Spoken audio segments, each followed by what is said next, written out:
evening and welcome to Montgomery County's United in Service and Support Community webinar. Thank you for joining us. I'm your moderator, Jordan Lindsay. We are here to kick off a series of informational sessions with elected leaders who are united in their efforts to support our residents during these challenging times. We will hear from these leaders in just a few moments.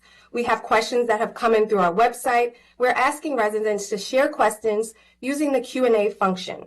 Some of these questions will be answered tonight and others will be used to shape our next webinar focused on the resources residents need most. The Q&A feature on Zoom can be located at the bottom of your screen in the toolbar. For the panelists, we kindly ask that you mute yourself when it is not your turn to provide remarks. We also have simultaneous interpretation services available from English to Spanish for those who need it. Participants here on Zoom can hear Spanish interpretation by selecting the interpretation button at the bottom of their Zoom screens. This will be the globe-shaped button located in the toolbar. Then select interpretation in Spanish.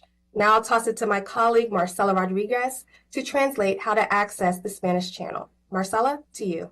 Thank you, Jordan. Buenas noches a todos. Muchísimas gracias por acompañarnos. Durante la sesión informativa contaremos con servicios de interpretación simultánea del inglés al español. Para quienes lo necesiten, los participantes en Zoom deben seleccionar el botón de interpretación en la parte inferior de sus pantallas. Este será el botón en forma de globo ubicado en la barra de herramientas y posteriormente seleccionar la opción de interpretación en español. Muchísimas gracias. Jordan, back to you. Thank you, Marcela. Now I'll toss it to Council President Kate Stewart for remarks. Council President, to you. Great. Thank you, Jordan. Thank you, everyone, for joining us this evening. We're all here today because the federal workforce is facing historic threats due to the current administration's irresponsible decisions and, frankly, cruel and terrible actions. Many of our loved ones and neighbors are facing job uncertainty and attacks on their fundamental rights, which is why it's so important that now, more than ever, we come together to provide resources and support. Over 77,000 Montgomery County residents are federal workers, and many others are federal contractors. My office and all the elected officials who are on this call today have been contacted by thousands of you who have reached out about the painful challenges in navigating assistance programs, unemployment insurance, and accessing other resources. With so many residents impacted by the changes that they're facing, we wanted to provide a forum to get critical information out to the community. We are very proud tonight to be joined by our federal senator, Chris Van Hollen is with us. And later on, we should be joined by Senator Alsobrooks, and Congressman Raskin may be joining us, but I know he is actually voting right now in the House, and we're thrilled to have Senator Van Hollen with us.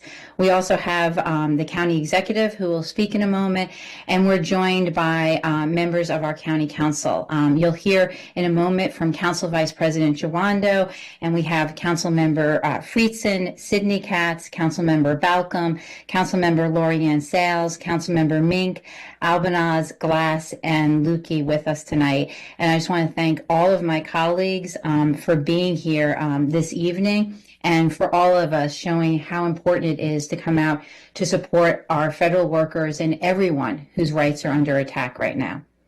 During these challenging and confusing times, we want community members to know they're not alone and to provide people with information and resources to take steps to help themselves and their families. We are all very grateful that we live in Montgomery County and in the great state of Maryland and have the support of our federal partners who have been holding in-person teletown halls, and tonight we come together on Zoom to ensure that we are reaching as many people as possible. Today's meeting will be the first that we're hosting in a series of webinars to provide residents with crucial information on topics like health and unemployment insurance, continuing education and workforce development, local assistance programs to help with things like utility bills. We will do webinars on things like knowing your rights, learning about available resources, and how to reach out for assistance. This Zoom series will provide information and resources for community members who are impacted by the actions of the White House. And we're doing these webinars every 2 weeks to have a place where people can come to and can turn to for information about the changes that are occurring. At the end of tonight, we'll post a QR code with a full schedule of the upcoming meetings, and I encourage residents to submit their questions through the web form on the page at the end, on the page of the meetings. If you need immediate assistance, obviously all of us here on the call tonight are here to help you and our offices, so please reach out. And while we'll be covering a range of topics this evening, I also want to note that Maryland Delegate Lorik Charkoudian will be hosting an in-depth unemployment insurance webinar this Thursday, February 27th at 7 p.m. to help people navigate the unemployment insurance system and how to receive your benefits. We will have more information on that as well later tonight. And before I turn it over to Council Vice President Jawando, I just want to reiterate the message tonight to everyone is that all of us here all of your leaders are here to stand united in protecting the fundamental rights of our residents. We are grateful to our federal and state partners who stand united in this fight for our democracy, and we will all continue to work together to support our community regardless of the decisions being made in Washington. Lastly, I want to thank everyone for their patience. If we experience any technical difficulties tonight, we have a great number of people who have gotten on the Zoom in addition to watching this on Facebook and on YouTube. Again, if your questions aren't answered tonight, you can reach out to the County Council at county.council@montgomerycountymd.gov. And as Jordan said, you can submit questions if you're on the webinar tonight through the Q&A. And now I want to kick it over to Council Vice President Jawando for his remarks.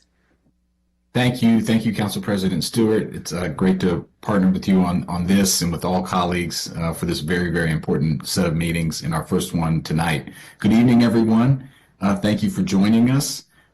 Big thanks to our federal partners, Senator Van Hollen and Senator Alsobrooks and Congressman Raskin and our entire delegation for all that you continue to do to fight back against DOGE and this madness and protect not only our federal employees and workers, but also the assault on our democracy. As was mentioned, federal workers, contractors, and their families are the backbone of our region. Every day you're working to protect our food supply and ensure the safety of our air and water and provide critical services to not only Marylanders, but millions of Americans across the country. Your work is not just a job. It's a commitment to public service that literally keeps our nation running. As a former federal government employee myself at the Department of Education for 4 years, I understand the dedication that you bring to these roles. I also recognize the tremendous anxiety and uncertainty that you're facing right now. The challenges at the federal level have left many of you wondering about your employment, your security, your benefits, and your future. I want to be absolutely clear. I think you'll hear this all night. Montgomery County stands with you. We see you, we value you, and we're committed to supporting you and your families during this difficult time. And while this is about jobs, it's not just about jobs. This is about people, about families that are trying to make ends meet, about communities that need stability, and about the critical services that you provide to our residents across the country. And so whether it's legal assistance, financial aid, unemployment insurance, employment resources, or simply a place to be in community with others who are going through what you're going through, we're going to be here from you throughout. And Montgomery County has always been that place that lifts people up and doesn't back down from our values. So in this time of crisis, we're going to come together, and I know we will meet this moment. Thank you for all of your work that you've done or are doing if you're still working in the federal government. And whether you're a scientist, an analyst, an IT administrator, security personnel, you're making our nation and our region stronger. And that's not an accident. So we really value that and thank you for everything you're doing. Last thing I'll say is, as a student of history, I'm reminded that progress is not given, it's won, and it's hard fought. And so we're going to need to fight. We're going to be with you along with our federal partners to do that, and in the same time, making sure that you have the resources you need to get through this very, very difficult, unjust time. So thank you for coming tonight. Take advantage of the resources, ask questions, and know that we're here to support you and your families through this difficult time. Thank you, Council President. Great. Thank you, Vice President Jawando, for those words and for your partnership. Now we're going to hear from our County Executive, Mark Elrich. Thank you, Council President Stewart and Vice President Jawando, Senator Van Hollen, Senator Brooks, and Representative Raskin, and our council members and everybody who's here today. It's flat out wrong and unnecessary that our community is facing this level of uncertainty and stress. The changing federal landscape has left many of our residents anxious about what's next. And I know it's exhausting because just when you think things might settle down, something else shifts. The willful destruction of our federal government and its role as being a protector and guardian of the American people is all being done so they can pass an enormous tax break for the ultra wealthy. It is an amazing misplacement of national priorities. At the county, we are focused on communicating with our residents and providing reliable information. We'll continue to provide regular updates through webinars, newsletters, community meetings, and other channels. I strongly encourage you to stay connected to these updates because, as many of you know, the news is constantly changing, and unfortunately, rumors and scams thrive in this kind of uncertainty. Please verify anything you hear or see before taking action. While we cannot solve all the problems this administration is creating, we will continue our programs that may be of assistance. On unemployment, our libraries are offering resume building help, and Workforce Montgomery is providing resources for job searches, interview prep, and more. Right now, we only have 72 non-public safety jobs listed on the county website, but we would welcome any laid-off federal workers, contractors, or NGOs to look for the jobs that we do have that match their set of skills.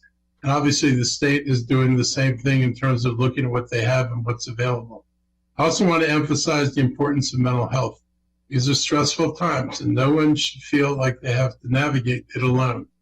We have resources available, and we're hosting 2 upcoming workshops that focus on coping with uncertainty. Don't hesitate to use these services. They're here for you. We have some housing support programs, including eviction prevention funds for residents who are at risk. The funds are limited, but we do have some.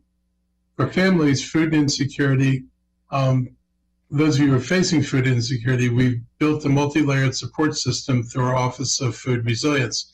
We partner with 49 organizations, and this funding is stable into the upcoming fiscal year. Over 60 MCPS schools have food distribution programs coordinated through partnerships funded by our school-based food assistance program. And through our Farm to Food Bank network, local farms, thanks to the collaboration with Manna Food Center, are providing fresh produce directly to families in need. Before I turn it over to our federal delegation, I ask you to put this in the chat. 2 questions. Given our resources, what can Montgomery County do better to support you? And the second question to tell us is, and would an in-person community meeting be helpful as we navigate these challenges together? We've weathered through tough times before by sticking together. We'll do it again. Please don't hesitate to reach out if you need help. Thank you very much to the county executive. And now it's my great pleasure to introduce our U.S. Senator Chris Van Hollen and thank him for all the work that he is doing and for joining us this evening. Senator Van Hollen? Well, thank you, Council President Stewart, and all of you who are tuning in. This is a moment where we're facing a clear and present danger to our democracy and to our country. And it is a time when we all have to come together and fight back. So I want to thank Council President Stewart, Vice President Jawando, all the council members and County Executive Elrich for pulling this forum together. And to my colleagues here as part of the Maryland delegation, Senator Brooks and Congressman Raskin. Just a little earlier today, I pulled together the Maryland delegation, the Democrats in the Maryland delegation, to hear from the presidents of a number of the federal employee unions like AFG and NTU and others, as well as from the head of Democracy Forward, Sky Perryman, as well as Rob Schreiber, who's part of that effort. So we are trying our best to keep everybody informed about what we can do to try to help. I do want to point out that if you haven't subscribed to a newsletter that I provide, please do. If you go to our website, vanhollen.senate.gov, we just sent out the 4th emergency issue earlier today. We try to keep you up to date. We try to make sure you have the best information about what's happening in the fight in the courts and the Congress and in communities around the country, but also tips for federal employees. So all of us, I think, recognize that what we're witnessing right now is the result of the most corrupt bargain, I believe, in American history. Elon Musk contributed $280 million to get President Trump, Donald Trump, elected. And now Trump has just handed the keys to these federal agencies over to Elon Musk, who's conducting a raid across federal agencies, getting access to very important, personal, confidential information, shutting down agencies or trying to shut down agencies like the Consumer Financial Protection Bureau, whose only job it is to look out for consumers, and they've returned billions of dollars to American consumers who've been cheated, by fraudsters and con artists and others. And so this has nothing to do with making government more efficient. All of us on this call welcome constructive ideas to help make the government more efficient. This is all about turning the keys to the government over to Elon Musk for 2 purposes. One is so that they can rig government so it serves people like Elon Musk rather than the great majority of the American people. And the second is to try to claim that they're making savings that they would then claim are paying for a tax cut that disproportionately benefits the very wealthy in this country. And in fact, in the House of Representatives, Congressman Raskin, I believe they're planning to vote tonight on the House budget resolution that would clear the way for these tax cuts for very wealthy Americans by cutting things like Medicaid and other things. In the Senate last week, Republicans passed their version of that budget resolution. So we need to fight this in the courts, and we all have a role to fight it in the courts. I've been spending hours and hours on the phone with lawyers because the information that I've been receiving from federal employees is important for those lawyers when they take their cases to court for standing for their plaintiffs. And the whistleblower information we're getting is very important because they're letting us know about law breaking that's going on. In Congress, we're doing everything we can to prevent business as usual in the Senate, trying to block nominations, slow down nominations.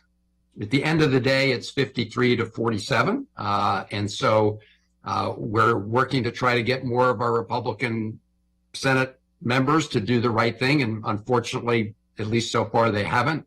And in the House, of course, Republicans have the majority, which brings me to the third thing, which is community mobilization, which I do think can make a difference in this moment. We are seeing around the country that people are rising up and bringing their concerns to members of Congress. I would point out that while we have so many important patriotic federal employees in our area, that 80% of federal employees live and work in other parts of the country.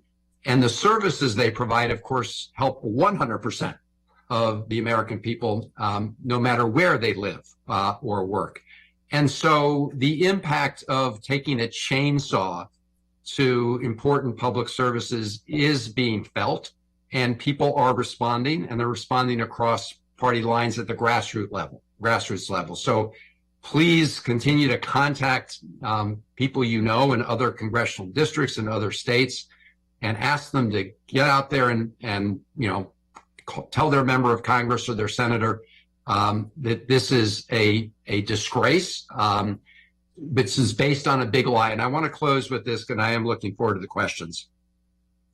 Today there's a good piece of good news. We got an injunction, a federal injunction, on their effort to block federal resources from flowing to communities around the country. This is one of the first acts the Trump administration took through executive order, trying to stop the flow of federal funds to important community projects and priorities around the country. A lot of people saw their funds frozen. The courts issued a temporary restraining order. Today, that was converted into what's called an injunction, which is an important next step. In terms of federal employees, they, of course, issued the big lie, right? The big lie, which was they claimed that a lot of these probationary employees, which, by the way, is, I'm sure all of you know, and we have many federal employees on the line here, has nothing to do with having done something wrong. It's not like you're on probation in that sense.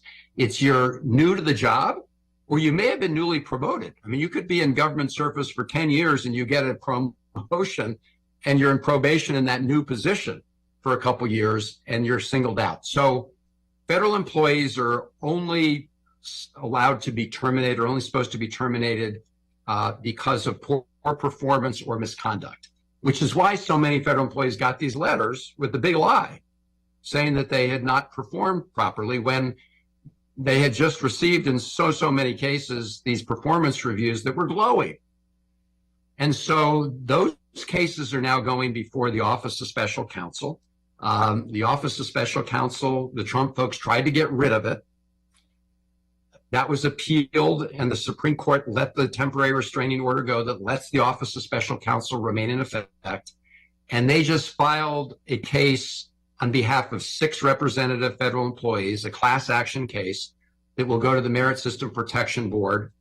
And if the findings are that the Trump administration has violated the law, as I strongly believe they have, then we can get relief ultimately for the class of individuals.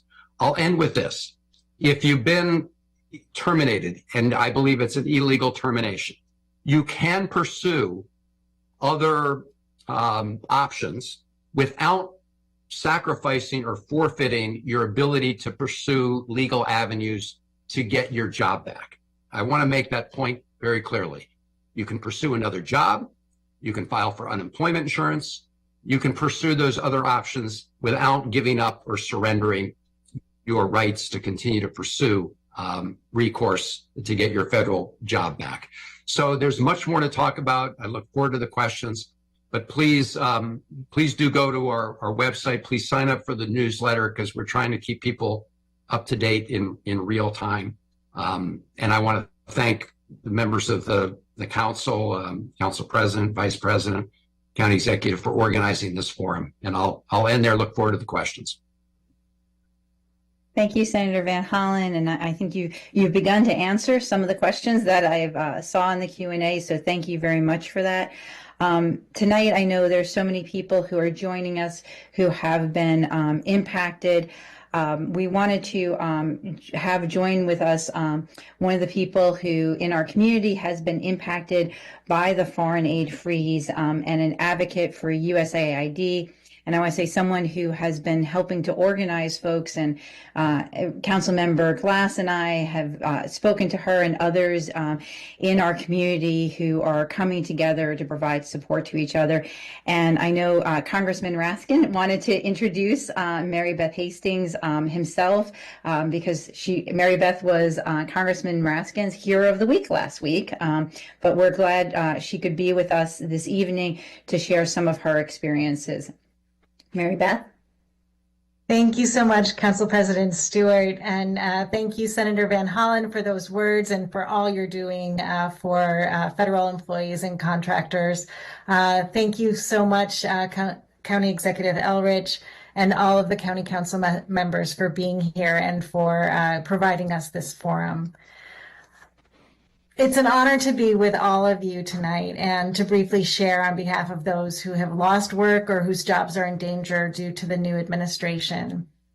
As you know, there are literally thousands of us in Montgomery County alone, and we are researchers, program managers, business owners, consultants, and experts. We include people who are just starting our careers and people who have invested decades of time and considerable resources into reaching the top levels of our professions. For the past 4 weeks, I have been without income as a direct result of the USAID stop work order. Despite the court rulings, again today, there was another one, that the administration must restore payments for contracts in place that were in place before inauguration. My work has not resumed. I'm also a part of a group in Tacoma Park in Silver Spring that was created to provide mutual support and take action on foreign aid issues. Through this work, I can confirm that there are many USAID employees and contractors affected by the dismantling of USAID who are the main breadwinners of households with young children. There are those with chronic or life-threatening illnesses, and those who have been faithfully staffing USAID missions who must now scramble not only to find new employment, but to find housing and schools for their kids back in the United States. It is as if a hurricane has devastated the entire foreign aid sector, one of the 3 pillars of U.S. foreign policy. But instead of homes, stores, and infrastructure being lost, it's entire institutions, decades of lessons learned, complex interrelated systems, years and years of education and expertise dedicated to advancing U.S. interests. We are in shock, as what was there a month ago is now just gone. And we are only the first sector, as you all know, to experience this level of devastation. Instead of implementing a transparent and rational process that would at least give us the ability to plan ahead somewhat, they are doing it in the most chaotic way possible, seemingly determined to punish us and our families for dedicated service to U.S. interests. They even seem determined to ruin our chances at finding new employment by baselessly calling us criminals and accusing us of poor performance, as Senator Van Hollen pointed out. We're very grateful for this opportunity to share with you what our immediate needs are and where we hope to get your support in making our way through this. We are a diverse group and have diverse needs. Members of the Tacoma Park and Silver Spring group expressed through a survey recently that they wanted assistance with unemployment insurance, housing payments, job searches, and job training. Health services were also identified, including mental health services.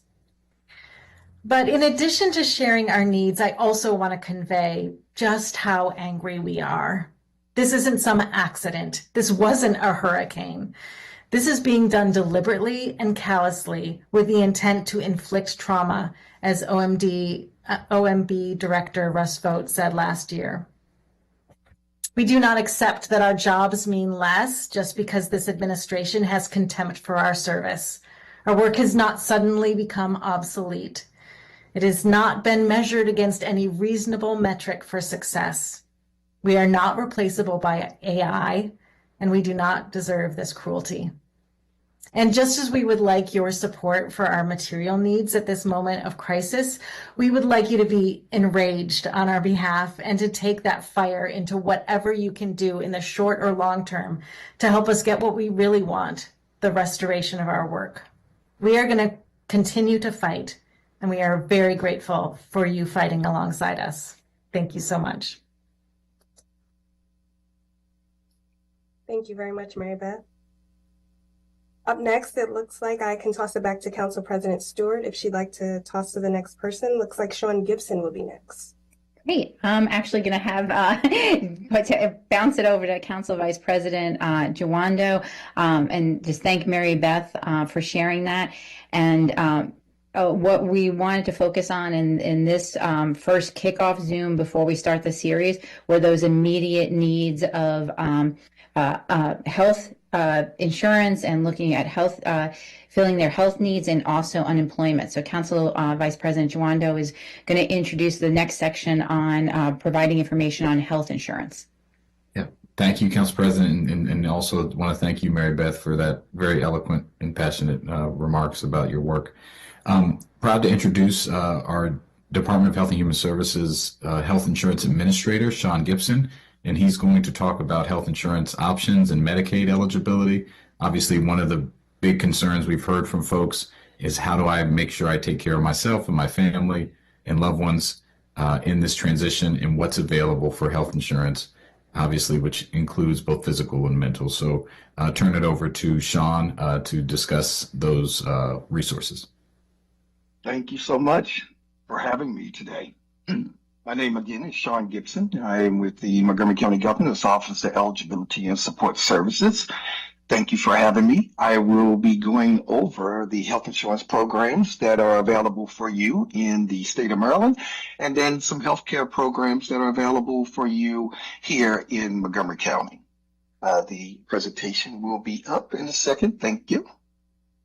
All right, guys, so what you see on the screen, and first of all, let me say the Office of Eligibility and Support Services is here to assist you. I'm going to provide you with the health insurance programs that are available to you, again, in the state of Maryland, as well as some special programs that are here in Montgomery County. I will give you the locations and telephone numbers, as well as websites that you can use to get assistance. Let's start with the upper box to the left. So this is medical assistance. You hear medical assistance, Medicaid, Maryland Children's Health Program. They all fall under the same umbrella. And it's the modified adjusted gross income medical assistance that I will talk to you about first. This assists individuals with the medical costs who are under the age of 65, pregnant women, families, children with limited incomes. You can apply online at marylandhealthconnection.gov, and there's an 800 number that is available between Monday and Friday. Hours are 8 to 5, and that telephone number is 855-642-8572. But locally, we have caseworkers here to assist you as well, and you can reach our caseworkers at 240-777-1815. We have knowledgeable individuals who will ask you a series of questions, and based on your responses, we'll be able to connect you with the right resource that can assist you. On the right-hand side, we have the non-MAGI, non-adjusted gross income medical assistance. We call it age, blind, and disabled. The age is meaning that you are 65 and above, and blind and disabled is set by the Social Security Administration. We also have the Medicare Savings Program, which helps low-income Medicare beneficiaries with the cost of their premiums, copay, and deductibles. And ways individual can apply is mymdthink.maryland.gov. And again, we have local representatives here with OESS that can assist you, 240-777-1003. Montgomery County is blessed to have wonderful county-driven programs, and so one is called Care for Kids. It provides access to medical and dental services for uninsured, low-income children up to age 19 who do not have health insurance and do not meet the Medicaid criteria. We also have the Senior Dental Program, and this provides dental care for individuals who are senior residents, 60 and over. In wonderful programs. We also have the ability for you to apply online. And so you can apply by going to HHS Connect or 240-777-1815. You can scan the QR code, and we are here to assist you. Again, we also have our community clinics, Montgomery Cares, and so you can have that information. It's listed here as well. Now, I'm so excited about the Montgomery County Qualified Health Plans. Let's talk about this briefly. So after a job loss, an individual has 60 days to apply for a private health program. That coverage is on Maryland Health Connection, as I stated before. Private health plans are licensed and approved by the state of Maryland, and they include organizations such as Care First, United Healthcare, Kaiser Permanente, and Aetna.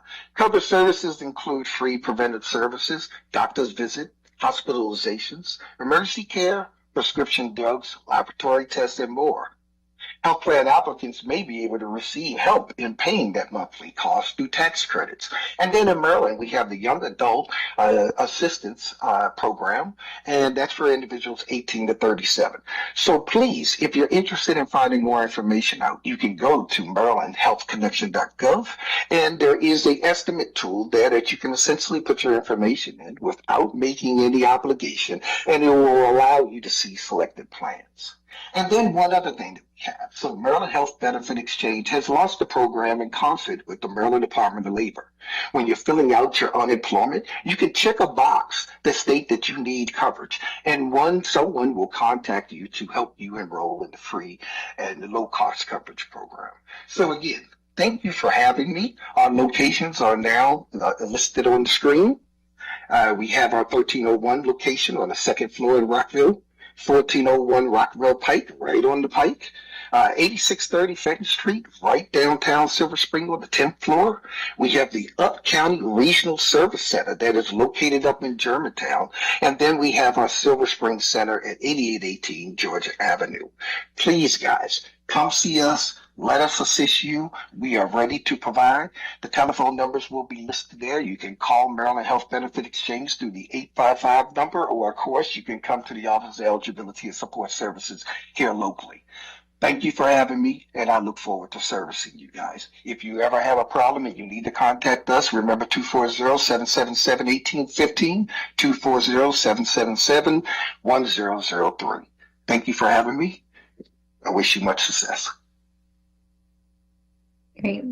Thank you, Sean. I think we're going to keep the slides up because I'm going to quickly just go through a couple of slides. These slides are going to be all available on, and I put the link in the chat. And we just wanted to provide also links on unemployment insurance. That was another topic that we had heard from people was very important to get immediate information on. And so Senator Van Hollen did go over some of the information on this, but you'll see on this slide, we just put links there to Maryland, Virginia, and the District of Columbia unemployment compensation because you file for unemployment where you were last officially employed or your duty station was located. And so that's where you need to file for unemployment. So if you were working in the District of Columbia but live in Montgomery County, you would file in the District of Columbia. On the next slide, we provide just the type of information that you will need to provide. These are the types of documents that you need to provide when you are filing for unemployment compensation. And then on the next slide, we have information about workforce development here in Montgomery County, as well as other benefits that are available in the county. I think the slides stopped moving. But finally, I just want to say, so that we can get to the questions that we have, that all the slides are again going to be up on the website. We have 2 upcoming webinars that our Office of Community Partnerships is putting on. One is on Thursday, February 27th from 4:30 to 5:30 p.m. This is a Federal Employee Survival Guide webinar. It's hosted by our Office of Community Partnerships and the Foundation for Financial Education. And the other, it's the same webinar, but they're offering it on Thursday afternoon as well as Friday, February 28th from 6:30 to 7:30 p.m. And again, this was just a quick overview to give you some of the resources to look into, but Delegate Lorik Sharkudian will be doing an in-depth webinar about navigating the Maryland unemployment insurance system and receiving your benefits, and that is on Thursday, February 27th from 7 to 8:30 p.m. And again, all of that information is on the link I provided in the chat. And I know a number of people asked about looking at employment opportunities, and WorkSource Montgomery is having a quarterly career and resource fair on March 6th from 11 a.m. to 1 p.m. In Gaithersburg, Maryland. And they're putting up a whole new section of their website as well to help people find employment and move from the public sector to the private sector. So again, these are just some of the resources that are available. And as we go through this video series in the next couple of weeks, we'll be going more in depth to answer your questions and look at what you were able to put in the Q&A today if we can't get to all your questions tonight. So Jordan, I'm going to kick it back to you because I think folks have a lot of questions they'd like us to get to this evening. That is correct. Thank you so much, Council President Stewart. And thank you to all the speakers as well. Just a friendly reminder that we did receive a lot of questions from residents on similar issues, so I'll be reading some submitted questions that reflect a broad part of the community. Please also note that all questions that have been submitted will be captured and used to help us plan upcoming webinars. Now we move on to the questions. Up first is a question about the hyper-local impact of the federal level changes. This resident says, as someone who doesn't work in the government other than voting and calling their representatives, what can be done to help stop the abuse of power by the president and those working with him? They also asked about websites, organizations, or names or anything, and whomever would like to answer that. Well, I'm happy to take a crack at it because you put your finger, the question goes right to the heart of the matter, which is the abuse of power by the president, which is why our Constitution has a framework of checks and balances that includes both the Congress and the courts.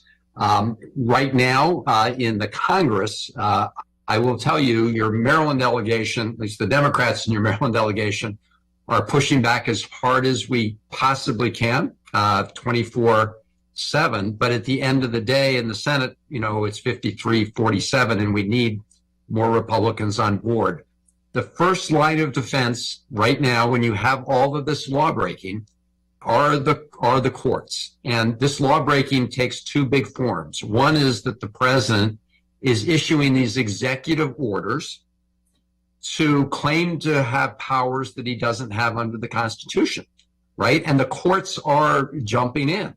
For example, he issued an executive order saying that if you're born in the United States, that's not enough to claim citizenship.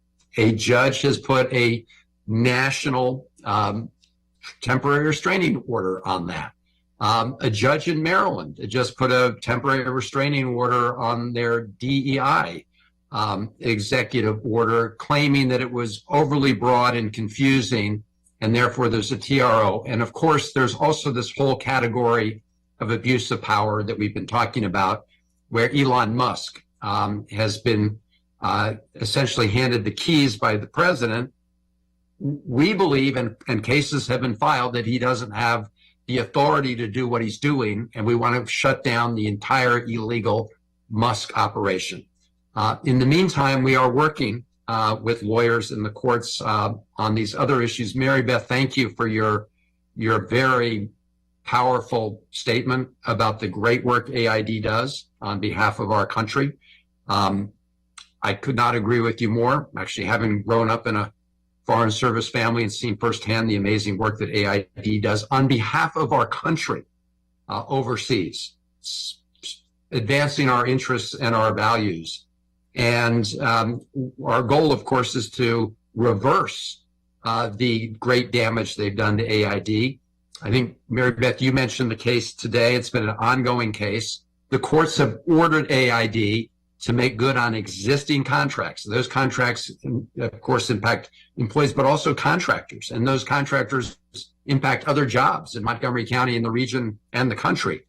And so the next step will be whether or not a judge decides to order to find the Trump administration or people within the Trump administration or Elon Musk in contempt of their orders. So far, we've seen, including in today's case, AID case, we've seen very tough language from judges warning, the Musk folks and the administration that they are on the verge of triggering a contempt order.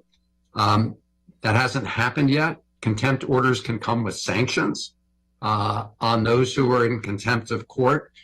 That will be the next really big moment and for the country and how the country responds. And all of us need to be, we already are, but all of us need to be really mobilized, because if they knock down that protection, of the courts, as slow as it seems to be, that will be knocking out a major part of the checks and balances. So this is the next really dangerous moment. In the meantime, we need to continue to back the courts and continue to do what we're doing here, which is mobilizing public support across party lines across the country. Great. Thank you so much, Senator Van Hollen.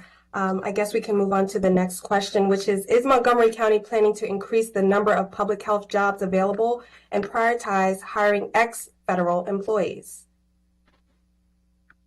Would like to take that? Council Vice President Jawando. Sure, there might be others, but yeah, I can jump in. I know a lot of us have talked about this. Really appreciate the thoughtful question. The Council President just mentioned Workforce Montgomery. They are currently recruiting for 30,000 private sector jobs right now, just actively. They're going to be setting up a website just for federal employees. So that's a big resource that we want to make sure you're connected to, and that'll be part of the resources in the chat. I have been working with others on legislation around a hiring preference for displaced federal workers. County Executive mentioned there are some jobs. We are not going to obviously solve the problem there, but this is an all hands on deck approach. We have so many of you that have worked and are dedicated your lives. You're a resource to not only the country, but the county. So we certainly want to make sure that you have opportunities with us. And other folks in the region are looking at things like that as well. So that's an important strategy, whether it's public health or while we don't control our public education system, we are the 14th largest school district in the country of 160,000 students. I chair the education committee.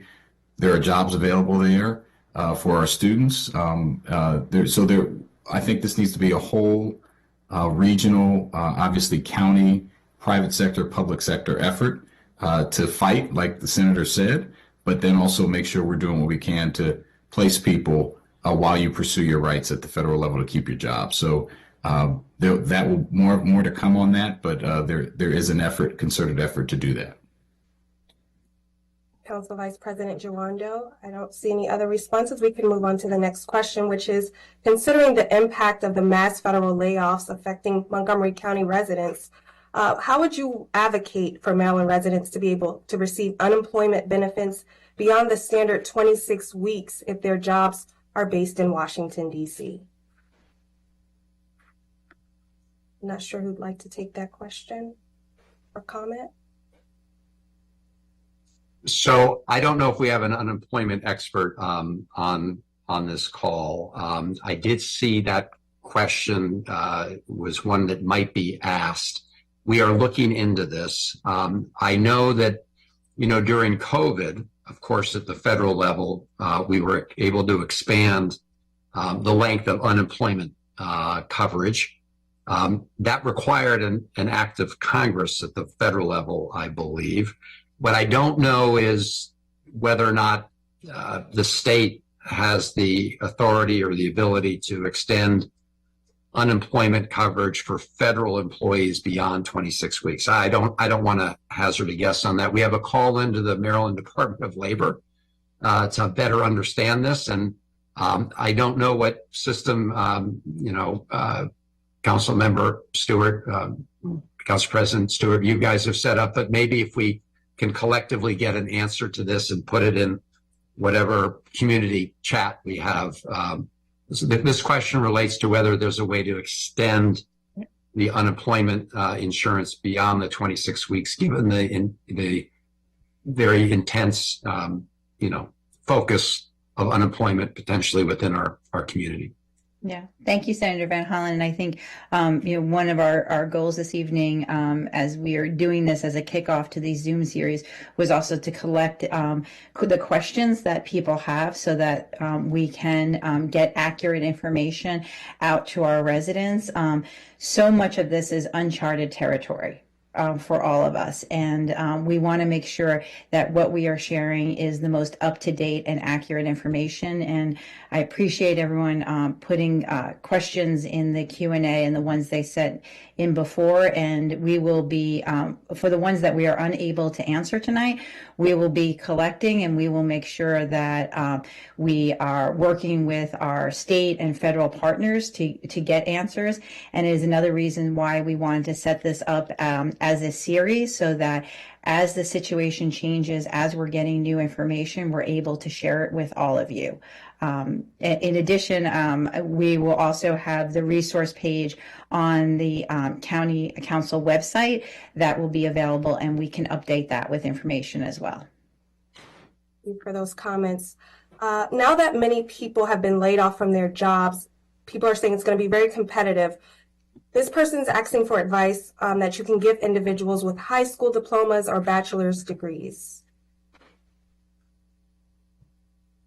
Great. Well, I think I'll jump in and let some of my other colleagues, and I don't want, I know we have Councilmember Albanaz here, who's our chair of HHS, and Councilmember Balcom, who, sits on our econ committee and, heads up our workforce development in the county, if they want to jump in. But, we have an incredible resource here with WorkSource Montgomery. And that information that we're also sharing as well is an incredible resource for people to look at how to take the skills they have to develop them and be placed with jobs. And so I highly encourage people to look at the resources that WorkSource Montgomery has, but also want to give my colleagues, Councilmember Balcom or Albanaz, a chance to jump in if they would like to answer that. Sure. Hi, this is Marilyn Balcom. Thank you. So WorkSource Montgomery is a valuable resource. One of the things that they do, but they're going to roll out more, is a series of micro training. So employees may have skill sets that they need to either become more proficient technically, or they just might need a little bit more training to look at a new jobs. So those trainings will be out soon. And so look at the WorkSource Montgomery page and we'll get that information out. But I think that training and consultation for resume writing, all those things to make sure that your resume is ready to go. And many of our employees that we know, they've been in the jobs for 8-10 years and might just need some help with resume writing. So that resource is available too. Yeah, I would add just a couple of things. I know that WorkSource Montgomery is focusing on subject matter focused job fairs. So for example, in the healthcare field, there have been some preliminary conversations between our public health and HHS team and WorkSource. And we're hoping to work more in that way, targeted way. And as those job fairs become available, obviously it's an excellent opportunity to engage with folks that are doing the hiring. And what we will encourage during these job fairs is that they're not just providing information on specific jobs that may be available with nonprofit, for-profit, or government agencies at the local or regional level, but there will also be trainings on how to enhance your LinkedIn page, on how to identify networking opportunities across the region. And so stay tuned. There will be many more opportunities in the very near future. But I just wanted to take a moment to express my deepest appreciation for everyone who's organizing this. And, I have lost a lot of sleep. I know everybody on this Zoom call has lost a lot of sleep. The anxiousness and the anxiety, the disorientation is just awful. But we have gotten through some extremely difficult times together before, and that's what gives me hope we will be able to weather this terrible, terrible, terrible storm. So thank you all, and please feel free to access our respective offices as well. We have incredible teams, all 11 of us, who stand ready to help as best we can. And so please feel free to reach out to our respective offices. We may not be able to have answers for you, but we can help point you in the right direction. Great. And Jordan, before we go on to the next question, I don't know, Councilmember Mink, who's our point person on the council for our libraries, if you wanted to mention anything. Our libraries are such a huge resource as well for our community members, and our new director of libraries is a rock star and has really hit the ground running. So I wanted to give Councilmember Mink an opportunity to talk about the resources we have in our libraries. Appreciate that. Yeah, our resources have become a huge point place, a point of convening, a point to seek county resources and partner resources across the county. Obviously, we saw the way they ramped up so quickly during the height of the pandemic, and they are working to be responsive to this crisis as well. So don't hesitate to head into your libraries for more than just books. They are folks who can not only help connect you to county resources, but they have the computers there, helping to build resumes, et cetera. That's something that they do all the time, and they are working to scale those efforts up. So thank you for that opportunity, Council President Stewart. Thank you so much, all council members. Speaking of helping out, this resident says they would like to have a yard sign with some messaging that supports federal workers. This person is asking if this is something that the county can have or create for residents, and could residents maybe purchase the signs with part of the profits going towards a donation to laid off federal workers? I think that sounds like a Mary Beth Hastings. Yeah. I'm happy to buy one. I'm sure that is something that We might be able to make that happen. yeah. Thank you. That is a great idea. We kind of did touch on this. I'll go to another question. What are county leadership, Senator Van Hollen, Raskin, doing to push back against the reckless actions of Elon Musk and the White House's Department of Government Efficiency against federal workers? Well, I think we've been covering that, but I'm happy to put a super exclamation point on it. We are working to fight them at every juncture in the courts, and again, working with the lawyers. This is a first line of defense, and we are working to connect federal employees who have been wrongfully fired or terminated, or who have knowledge or information about illegal activities within these agencies that are being conducted by Elon Musk and his Doge stooges, connecting them up with law cases. I mean, this is a very important thing. This is why we also have on our website a portal where you can go and tell your story. So if you are a federal employee who's been harmed, please go ahead and register your story there. If you have even more information that relates to being a whistleblower, please contact us. There are organizations that specialize in keeping the identities of whistleblowers confidential, but still able to use the important information that they bring. So that's the courts. In Congress, as I mentioned, we're having rump hearings, right? Republicans refuse to hold hearings. I mean, they've got the gavel, right? They can decide whether or not to hold a hearing. So today we had our own Democratic hearing on the Consumer Financial Protection Bureau. We had a hearing we organized a week or so ago on AID. So we're having these hearings. We had a hearing, as I said, we just called in the Maryland delegation. We just had a hearing today from the heads of federal employee unions. So that's the Congress.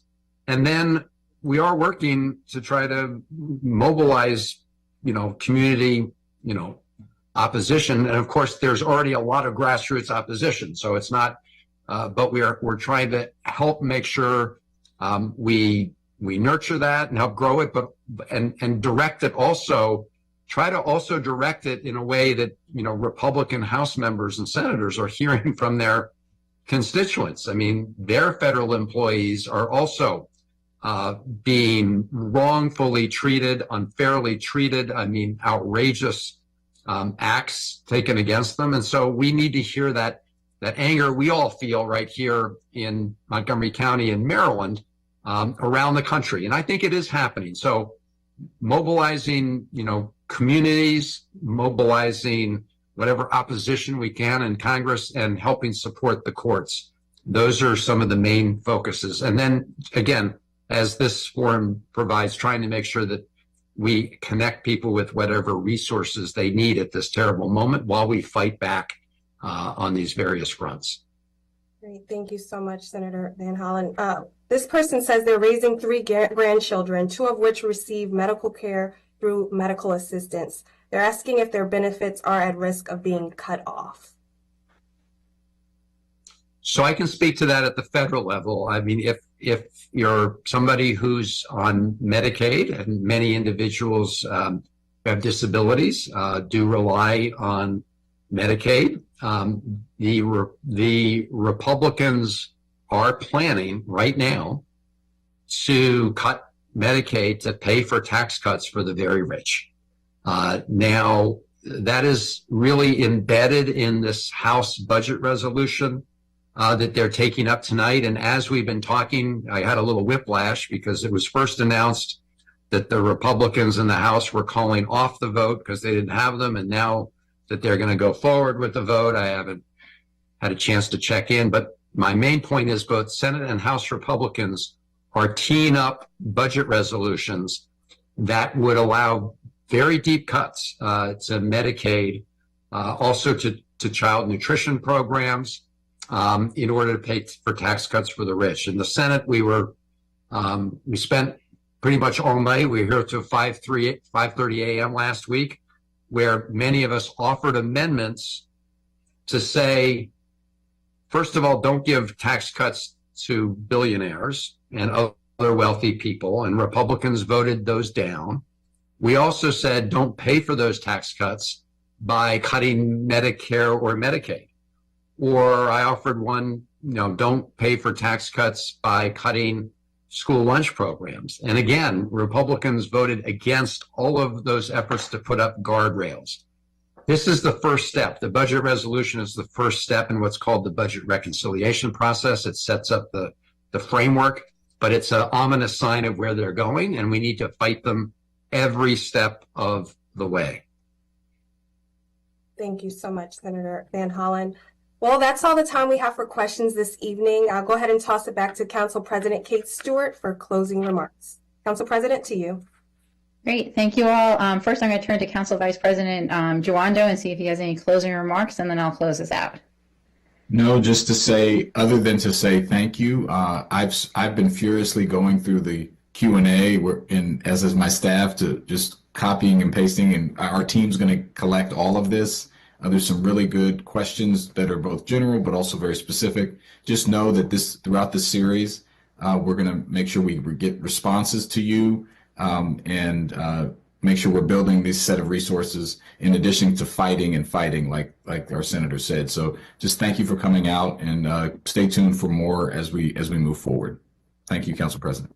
Thank you. I just want to say thank you to everyone, the entire county council for coming out today, our county executive, and we can't say enough, Senator Van Hollen, for all you are doing. And I don't know how you're doing it all, and your team, they have been incredible partners throughout this. So thank you very much. As Council Vice President Juando said, we are collecting all this information. Tonight was our kickoff of this series of webinars that we want to have and look at what other resources the community needs and how else we can be supporting all of you. And I want to thank Mary Beth for her work in the community, organizing people and providing the mutual aid that's needed. This is not the end.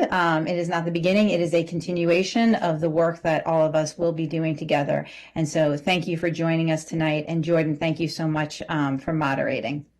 Thank you so much. And all residents here, you should see a graphic come up on your Zoom screen that shows a list of local resources, and there's also links in the chat. Thank you.